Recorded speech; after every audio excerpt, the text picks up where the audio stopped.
just keep your eye on the city. We really wanted to create a place that felt right. This is a mystery story. It's classic Halo gameplay, but it's a mystery story. There's subtle film noir influences from everything to the music, to the lighting, slightly hard-boiled dialogue, you name it. But you're on your own. You've got to pick your fights carefully if you want to survive.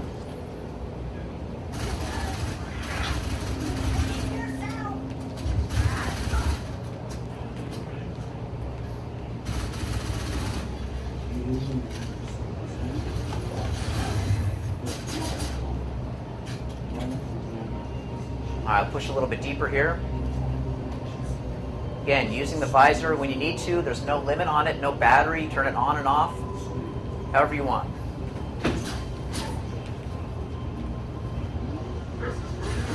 Yeah, that's for you. A couple squads have cornered me here. I think this one's pulling back a little bit. See if I can draw these guys down.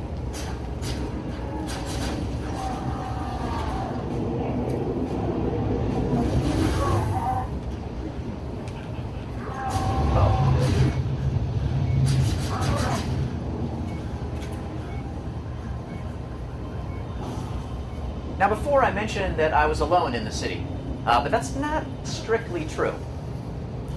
There's someone else that's with you. He's been watching you ever since you dropped. And he's a friend.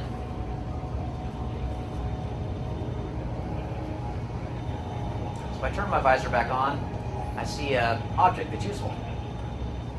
A phone, so I'll pick it up. This is the superintendent. The super. Now, the superintendent is an artificial intelligence, an AI that runs a lot of the city systems.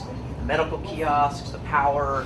He drives the garbage trucks because they're totally automated 500 years in the future. But he's your friend. He wants to help. And the first thing he's given you is a map of the city. Another brand new feature in ODST. Now, as I zoom out, you can pretty quickly see that this is the largest Halo environment we've ever created. A big, wide-open city, full of non-linear combat. Covenant patrols, snipers on the rooftops, you name it. Paul's cooked up a whole bunch of nasty surprises for you. But you're free to go pretty much wherever you want. We don't put a lot of barriers in front of the player in the nighttime city.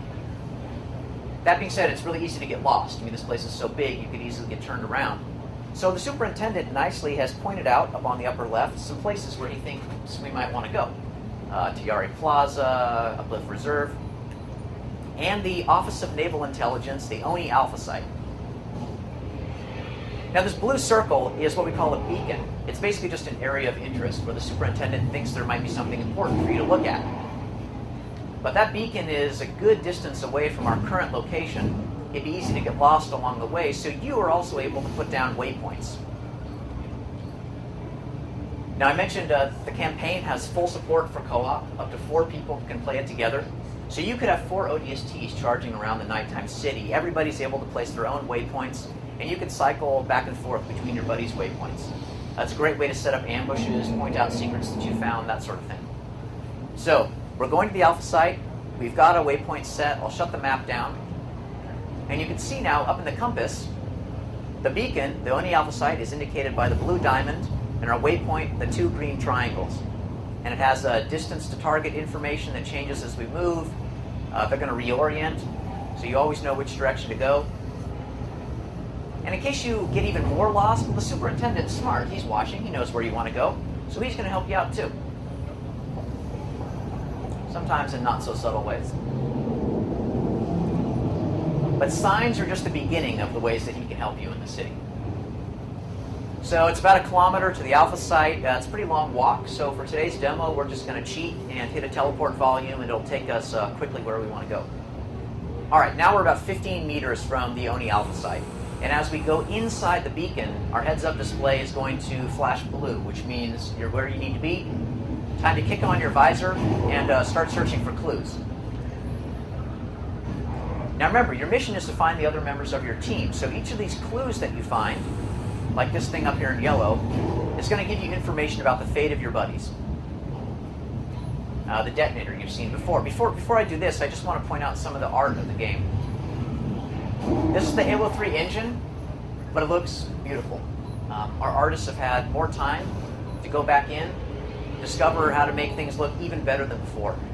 And I think their work is really terrific. You can see here, this is the remnants of the space tether burning in the distance, the space elevator we saw in the opening cinematic, and the ruins of a building off in the distance. And oddly enough, the bridge is out. I wonder how that happened. Well, let's pick up the detonator and find out. So again, you're the rookie in the nighttime city looking for clues, like this one.